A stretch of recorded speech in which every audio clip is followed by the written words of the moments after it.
शब्द पुल्लिंग अकारांत है। अकारांत होता है, इसके जितने लाखों करोड़ों शब्द जो अकारांत हो गए हैं वे इसी के समान रूप चले। प्रथमा में ने छुपा हुआ होता है।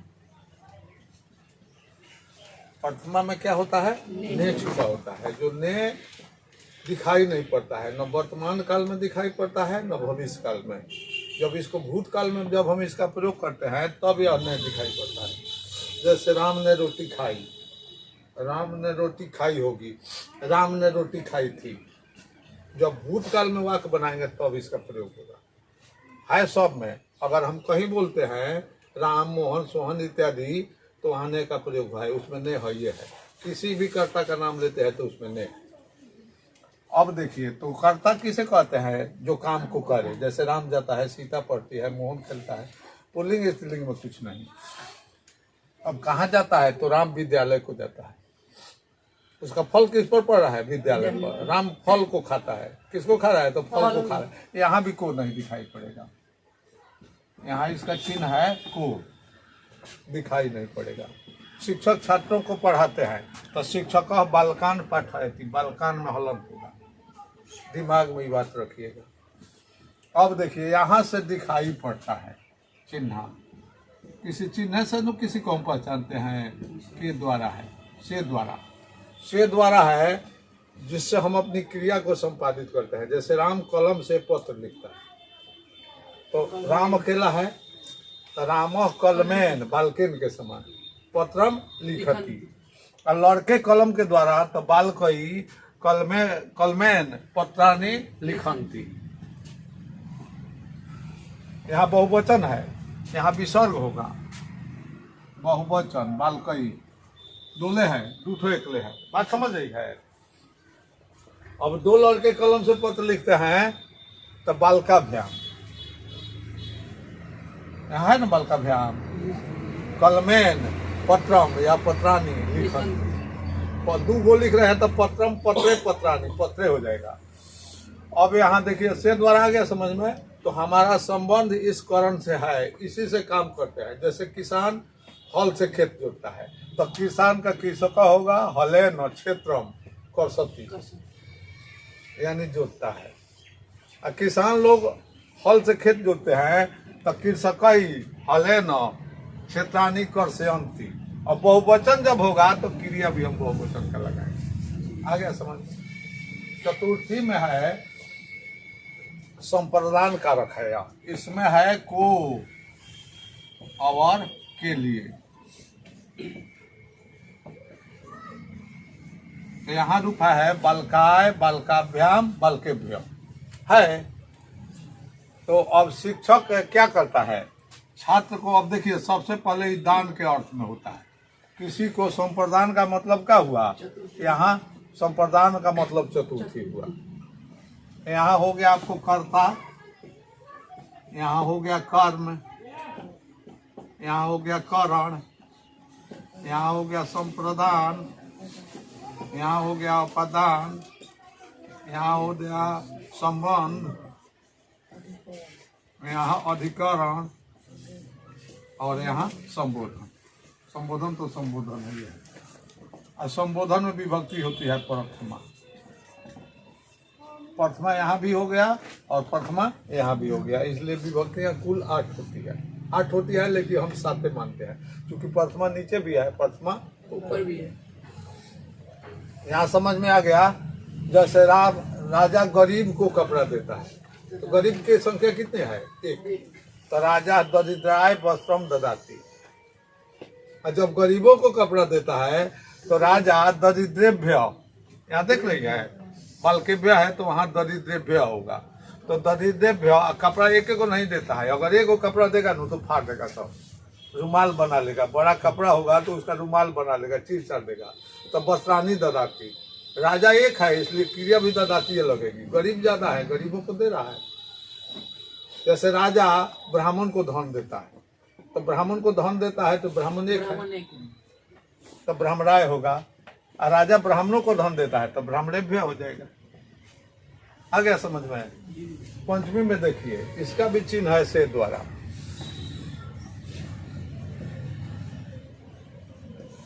इसका भी चिन्ह है से द्वारा, लेकिन अलगता कहाँ है?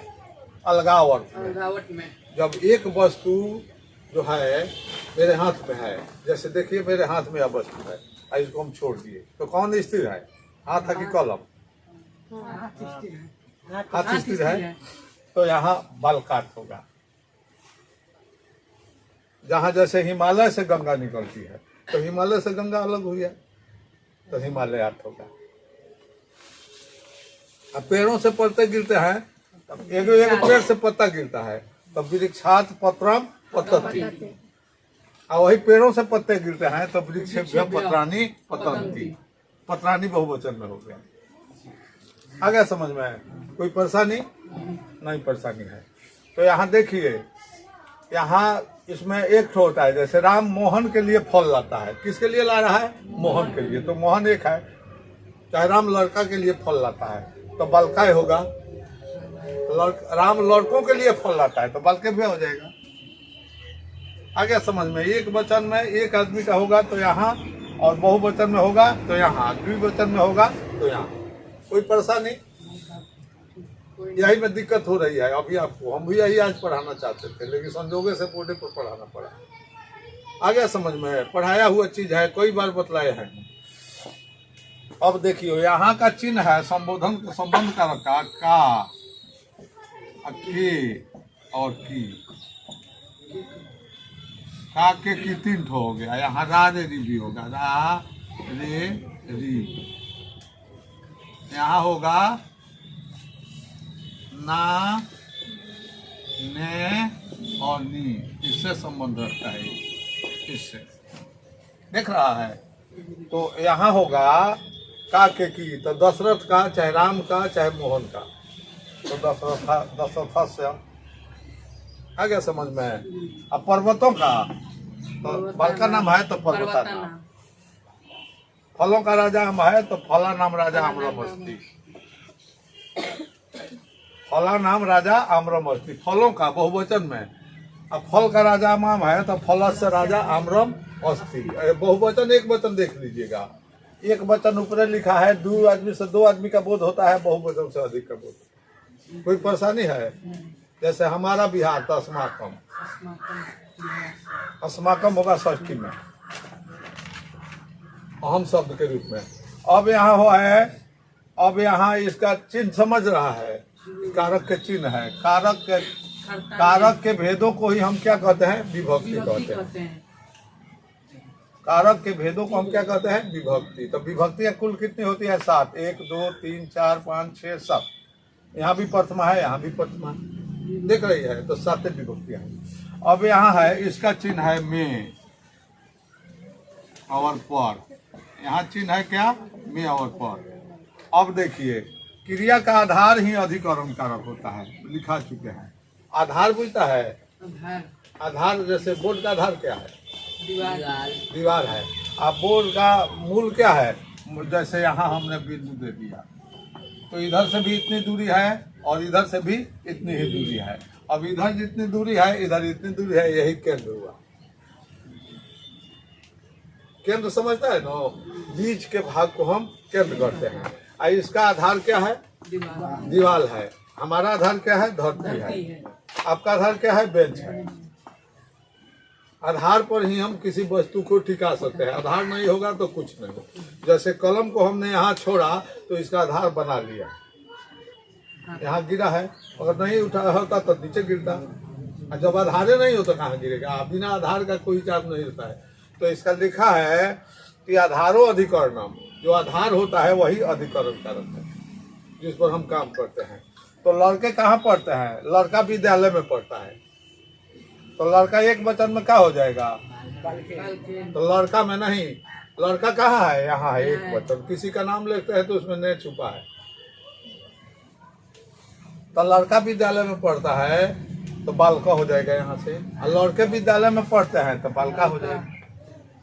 करते कारक में तो बाल कहाँ पढ़ते हैं? विद्यालय में। तो विद्यालय बालके के समान विद्यालय। अब पढ़ते हैं क्या हो जाएगा? पठंती। सो रही है, पठंती। लड़के विद्यालय में पढ़ते हैं नहीं। तो अब कहने का तात्पर्य हुआ कि लड़के विद्यालय में पढ़ रहे हैं, अब आ जाएगा कि लड़के विद्यालयों में पढ़ते हैं, तो बालिका विद्यालयेषु पठन्ति, बहुवचन होगा तब विद्यालयेषु होगा। एक विद्यालय में है, अब जैसे राम रावण में युद्ध हुआ तो दूठो है, तो राम रावणयो होगा। देखिए यहाँ रावणयो, सीता रामयो, कृष्ण अर्जुन हो, मर्दार मूसिकम, दूगो होगा तब यहाँ होगा, और जब बहुत होगा तो यहाँ हो जाएगा। कोई दिक्कत है? जैसे मुनियों में नारद श्रेष्ठ थे तो मुनिषु, बालकों में राम श्रेष्ठ है तो बालकेषु राम श्रेष्ठ अस्ति, पर्वतों में हिमालय श्रेष्ठ है तो पर्वतेषु हिमालयम श्रेष्ठ अस्ति, में म लगेगा, रामों में विसर्ग लगेगा और पर्वत में लगेगा तो श्रेष्ठ। आ गया। मुनियों में नारद श्रेष्ठ है तो मुनीषु नारद श्रेष्ठ अस्ति, कवियों में कालिदास है तो कविषु कालिदास श्रेष्ठ अस्ति। आ गया समझ में? नदियों में गंगा श्रेष्ठ है तो नदी तू गंगा श्रेष्ठ अस्ति, पुल्लिंग स्त्रीलिंग देख लीजिए। आ गया समझ में? तो सप्तमी तक इसका ज्यादा महत्व है। हे लड़कों यहाँ हो तो हे बालका अत आगच्छन्तु, बहुवचन में हो गया, आई एक वचन में हो गया। द्विवचन का प्रयोग है तो गंगा जमुनयो, अगर गंगा जमुना को एक साथ लिखना है तो हम लिखेंगे गंगा यमुनयो। अगर पूछा जाए कि यह किस विभक्ति का रूप है तो क्या बताइएगा? गंगा यमुनयो किस विभक्ति का रूप बतलाइएगा? षष्ठी का द्विवचन है और सप्तमी का भी द्विवचन में बताएंगे। गंगा जमुनयो, गंगा जमुना में गंगा श्रेष्ठ है नहीं, प्रयाग में गंगा जमुना का संगम है, तो प्रयाग में गंगा जमुना का संगम है तो प्रयाग में तो क्या हो जाएगा? बालके के समान प्रयागे गंगा जमुनयो संगम अस्ति। प्रयाग में गंगा जमुना और सरस्वती का संगम है तो गंगा पर लिखेंगे हम प्रयागे गंगा जमुना सरस्वती संगम अस्ति। गंगा जमुना और सरस्वती का संगम है, कोई परेशानी? यही तो बालक शब्द का रूप है। अब बालक के समान चलेगा आपको देव, गज, अश्व, जितना भी अकारांत शब्द है, अकारांत जिसके अंत में अ आता है उसका रूप ऐसे ही चलेगा। तो यहाँ हो जाएगा, सब संस्कृत बनाना होगा तो यहाँ विसर्ग डाल देंगे, यहाँ विसर्ग डाल देंगे, यहाँ विसर्ग डाल देंगे। स्वान, स्वान माने कुत्ता, सुख माने तोता,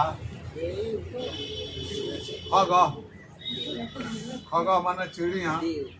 आ रहा है समझ में? तो चिड़िया गुंजार करते हैं तो खगा कुंजंती, फूल खिलते हैं तो पुष्पाणी खिलंती। इस लता में फूल खिलेंगे, असलतायाम पुष्पाणी खिलयिष्यन्ति, खिलेंगे भविष्य में है। तो जब तक आपको याद नहीं होगा तब तक ही बढ़ नहीं पाएगा अनुवाद, इसीलिए दिक्कत होती है, आपको बतलाना पड़ता है। एक वचन में यहाँ प्रयोग करेंगे, दो लड़के जाते हैं तो बालकौ गच्छत, और लड़के जाते हैं तो बालका गच्छन्ति। लड़का कहाँ जाता है तो विद्यालय जाता है तो बालका विद्यालयम, बालकम के समान विद्यालयम गच्छति। अब बहुवचन में होगा तो बालका विद्यालयम गच्छन्ति। लड़के कलम से लिखते हैं तो बालका कलमई, बालका बहुवचन में बालका कलमई लिखंती। और लड़का कलम से लिखता है तो बालका कलमैन लिखती। एक लड़का होगा तब, दो लड़के होते हैं तो लिखत, और लड़के होते हैं तो लिखत। कोई परेशानी है? षष्ठी में देखिए, चतुर्थी में एक लड़का के दान के लिए 4 फैक्टर होते हैं। एक तो दान में दे दिए तो दान दिया जाता है, जब दिया जाता है तो ब्राह्मण को दिया जाता है। गरीब को जो दिया जाता है वो सहायता है। आ गया समझ में। एक तो गिफ्ट दिया जाता है, गिफ्ट बुझते हैं, पुरस्कार, पुरस्कार, उपहार। उपहार दिया जाता है। कोई अच्छा काम करता है तो पुरस्कार होता है, उसी का अंग्रेजी में नाम गिफ्ट दिया गया है। तो गिफ्ट भी नहीं लौटाया जाता है, दान भी नहीं लौटाया जाता है, पुरस्कार भी नहीं लौटाया जाता है। एक तो ऐसा है इसमें कहा जो किसी के लिए व राम के लिए फल लाता है। फल किसके लिए ला रहा है? राम के लिए। शिक्षक छात्रों के लिए पुरस्कार लाते हैं, तो शिक्षक का शिक्षक हो जाएगा बालकों के समान। और किसके लिए? तो छात्रेभ्य, बालकेभ्य के समान छात्रेभ्य। चाहे लड़कों के लिए खिलौना लाता है तो बालकेभ्य हो जाएगा। आ गया समझ में। पेड़ से पत्ता गिरता है तो वृक्षात, पेड़ों से पत्ते गिरता है तो वृक्षेभ्य, वृक्षेभ्य पतन पतन्ति। पत्राणी। पत्राणि पतन्ति। आ गया समझ में। कोई परेशानी है? नहीं। इसी पर अनुवाद बोला जाता है। लिखिए तो बोलते हैं